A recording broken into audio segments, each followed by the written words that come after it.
اعوذ باللہ من الشیطان الرجیم بسم اللہ الرحمن الرحیم السلام علیکم ورحمۃ اللہ وبرکاتہ۔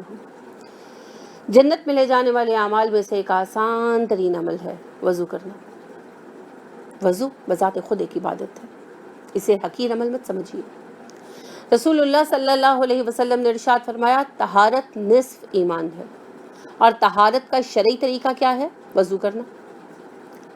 تو وضو کا بڑا اجر ہے اور اس کو کرنے میں کوئی دقت بھی نہیں آتی، خاص طور پر ہمارے ملک میں جہاں سال کے 8 مہینے گرمی رہتی ہے، تو سردی میں تھوڑی سی دقت تو ہو جاتی ہے مگر پھر اس کا اجر بھی بڑھ جاتا ہے۔ ابو ہریرہ رضی اللہ عنہ کہتے ہیں کہ ایک مرتبہ رسول اکرم صلی اللہ علیہ وسلم نے صحابہ کرام سے کہا، کیا میں تمہیں وہ کام نہ بتا دوں جن سے تمہارے گناہ مٹا دیے جاتے ہیں اور درجے بڑھا دیے جاتے ہیں؟ صحابہ نے کہا، جی ضرور بتائیے اللہ کے رسول صلی اللہ علیہ وسلم۔ آپ نے ارشاد فرمایا، سختی اور پریشانی کی حالت میں بھی پورا وضو کرنا، مسجد کی طرف چل کر جانا اور ایک نماز کے بعد دوسری نماز کا انتظار کرنا۔ تو آپ دیکھیے کہ پریشانی کی حالت میں وضو کرنے سے مراد کیا ہے؟ سخت موسم میں سردی ہے اور دل نہیں چاہتا نا، تب بھی اہتمام کے ساتھ وضو کرنا، اور کوئی چھوٹی موٹی تکلیف ہو جیسے بخار وغیرہ ہے تو اس میں اٹھ کر وضو کرنا۔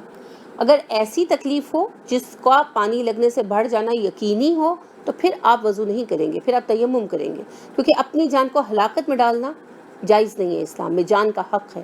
لیکن ایسی تکلیف وہی جیسے میں نے عرض کیا کہ بخار ہے، تو بخار میں تو پانی بہتر ہوتا ہے، تو اس میں آپ اٹھ کر وضو کریں۔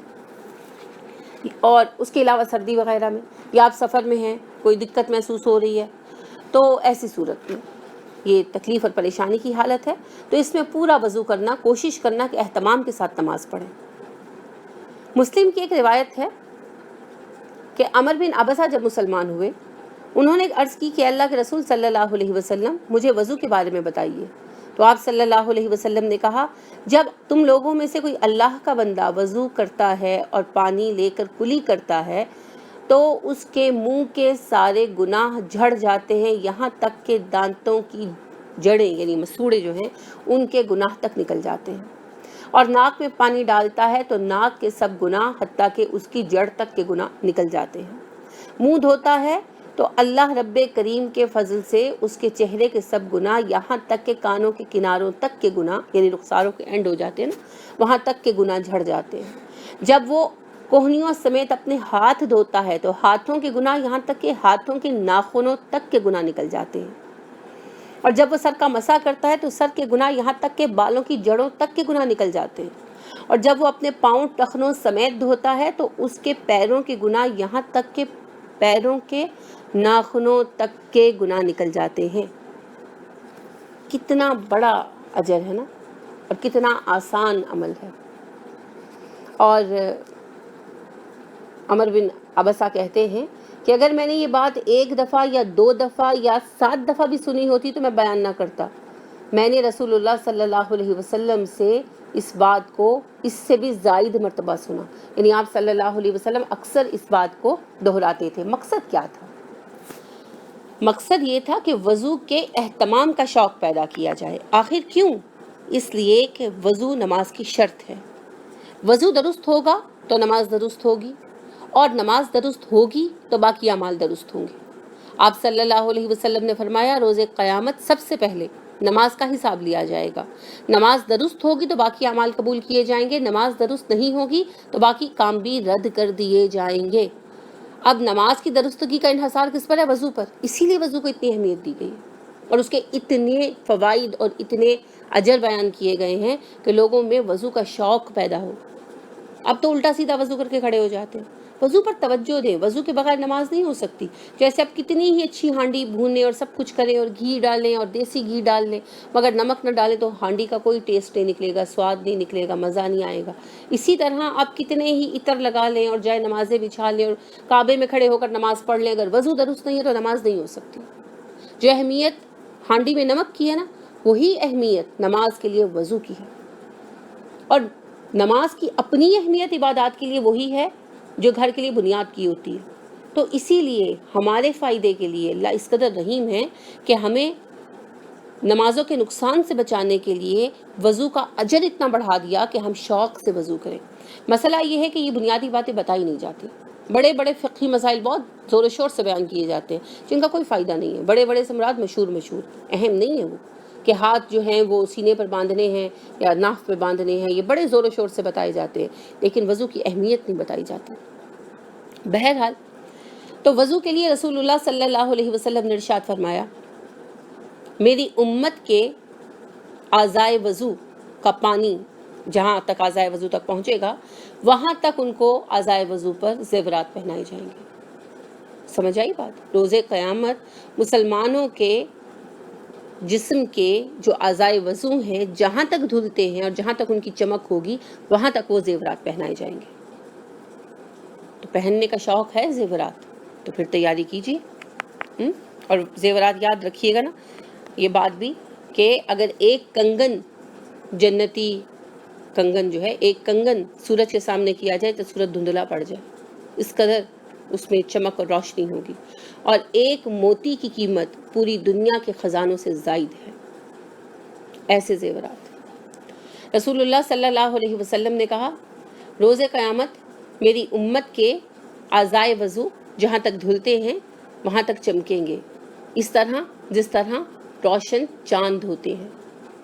تو پھر آپ کے چہرے کیسے چمکیں گے؟ جیسے چاند ہوتا ہے. تو دنیا میں تو ہم طرح طرح کی کریمیں استعمال کرتے ہیں نا، فیشیل کرتے ہیں. مجھے فیشیل پہ اعتراض نہیں ہے، انفیکٹ آپ ضرور کریں، لیکن دنیا میں ہم کتنی کوششیں کرتے ہیں، کبھی نتیجہ ملتا ہے کبھی نہیں ملتا. اور کتنا مل سکتا ہے؟ بہت زیادہ تو نہیں مل سکتا. جو مٹی ہے اور دھول ہے وہ تو ساتھ ساتھ ہی ہماری زندگی کا حصہ ہے. لیکن قیامت کے روز یونیورسل لیول پر آپ کے چہرے چمکیں گے. اور کیسے چمکیں گے؟ اور صرف چہرے ہی نہیں، ہاتھ پاؤں بھی جیسے چاند چمکتا ہے دمکتا ہے اس طرح سے. اس کے لیے کرنا کیا ہوگا؟ وضو اہتمام اور خیال کے ساتھ.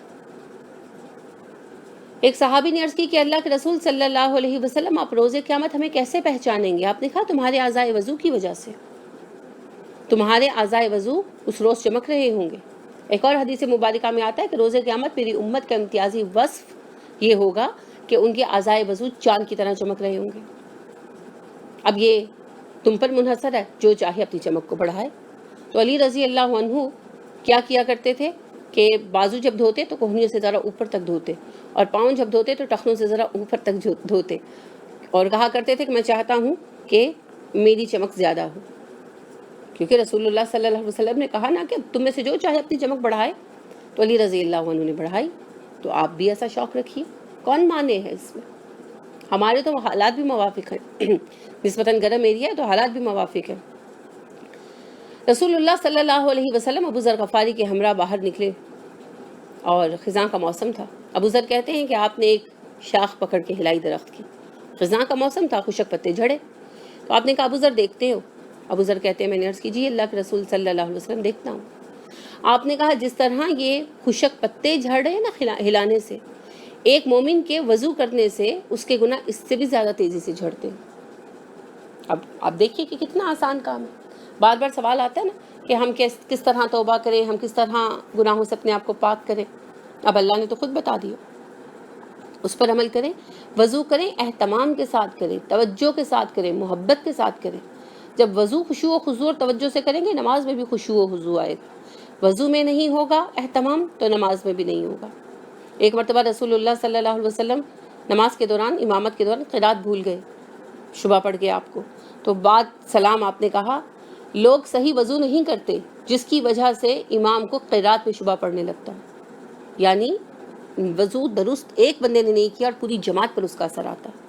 تو جو خود ہی نماز پڑھ رہا ہے اور اس نے وضو درست نہیں کیا تو پھر نماز میں خشوع و خضوع کہاں سے آئے گا؟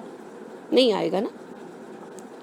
عقبہ بن عامر رضی اللہ عنہ کہتے ہیں کہ رسول اکرم صلی اللہ علیہ وسلم نے فرمایا جس نے وضو کیا اور پھر کہا اشہد ان لا الہ الا اللہ وحدہ لا شریک لہ واشہد ان محمدا عبدہ ورسولہ، اور پھر یہ دعا پڑھی اللہم اجعلنی من التوابین واجعلنی من المتطہرین، تو اس کے لیے جنت کے 8 دروازے کھول دیے جاتے ہیں، وہ ان میں سے جس سے چاہے داخل ہو جائے.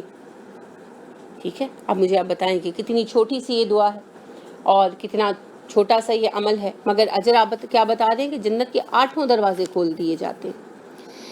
اسی طرح ایک اور حدیث مبارکہ آتی ہے، عمر بن خطاب رضی اللہ عنہ راوی ہیں اس کے، کہ رسول اکرم صلی اللہ علیہ وسلم نے فرمایا جب تم میں سے کوئی وضو کرے اور پورا وضو کرے پھر یہ کلمات کہے تو اس کے لیے جنت کے 8 دروازے کھول دیے جاتے ہیں، جس سے چاہے داخل ہو جائے۔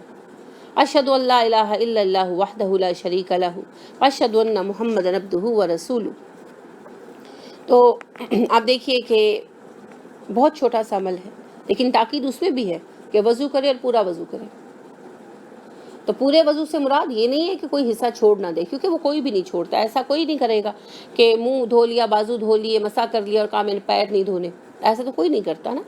ہوتا کیا ہے کہ اہتمام نہیں کرتے، بازو دھوئے تو کوہنیاں خشک رہ گئیں، پاؤں دھوئے تو ایڑیاں خشک رہ گئیں، منہ دھویا تو کانوں تک پانی نہیں پہنچا۔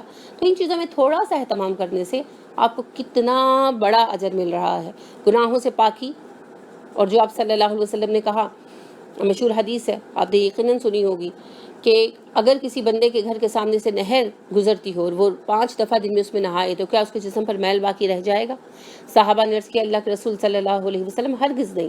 تو آپ نے فرمایا تم لوگوں کی نمازوں کا بھی یہی حال ہے، جو نمازیں پڑھتا ہے اس کے گناہ دھل جاتے ہیں۔ تو اس کا سبب بھی یہی ہے کہ جیسے ہی آپ وضو کرتے ہیں تو سارے گناہ آپ کے اتر جاتے ہیں، جھڑ جاتے ہیں اور آپ پاک صاف ستھرے ہو جاتے ہیں۔ اور اس کے علاوہ پھر قیامت کا آغاز جو ہے وہ علیحدہ ہے، چمکتے ہوئے روشن چہروں والے، دور سے پہچانے جانے والے، یہ ہیں امت محمدیہ کے لوگ۔ اب اگر پہچان ہی اپنی باقی نہیں رکھیں گے تو پھر کیسے پہچانے جائیں گے؟ لہٰذا وضو کیجئے اور وضو میں اہتمام کیجئے۔ اس چھوٹے سے عمل کے ذریعے آپ کو دنیاوی فوائد بھی حاصل ہوں گے، دنیا میں بھی چہرہ روشن ہو جاتا ہے۔ اگر آپ کبھی غور کریں نا تو جو نمازی ہوتے ہیں ان کے چہرے چمکتے ہوئے ہوتے ہیں، وضو کی وجہ سے ہے یہ برکت۔ تو دنیا کے بھی فائدے حاصل ہوں گے، صفائی ستھرائی خوبصورتی، اور آخرت کا اعزاز بھی حاصل ہوگا۔ ایک تو چمکتے ہوئے چہرے، چمکتے ہوئے ہاتھ پاؤں، اور دوسرے جنت کے زیورات۔ پھر جنت کے زیورات پہن کر جہنم میں جانے کا چانس تو کوئی نہیں رہے گا نا انشاءاللہ۔ جس کو قیامت کے دن جنت کا زیور پہنا دیا گیا پھر وہ تو جنت میں ہی جائے گا، ہے نا۔ اور پھر اگر آپ ساتھ یہ چھوٹا سا عمل کر دیتے ہیں، یعنی کلمہ شہادت پڑھ لیتے ہیں، تو ویسے ہی آپ صلی اللہ علیہ وسلم نے کہا کہ اس کے لیے جنت کے 8 دروازے کھولے جائیں گے روز قیامت۔ کہا جائے گا جدھر سے چاہو چلے جاؤ، کیونکہ تم نے وضو بھی کیا، شہادت بھی دی، نماز بھی پڑھی۔ تو الحمدللہ اللہ رب کریم جنتوں کو آسان کر دیں گے ہمارے لیے، شرط یہ ہے کہ ہم اس کے لیے کوشش کریں، اہتمام کریں۔ اللہ ہمیں توفیق عطا فرمائے۔ سبحانک اللہم و بحمدک ونشہد ان لا الہ الا انت ونستغفرک ونتوب الیک۔ السلام علیکم ورحمۃ اللہ وبرکاتہ۔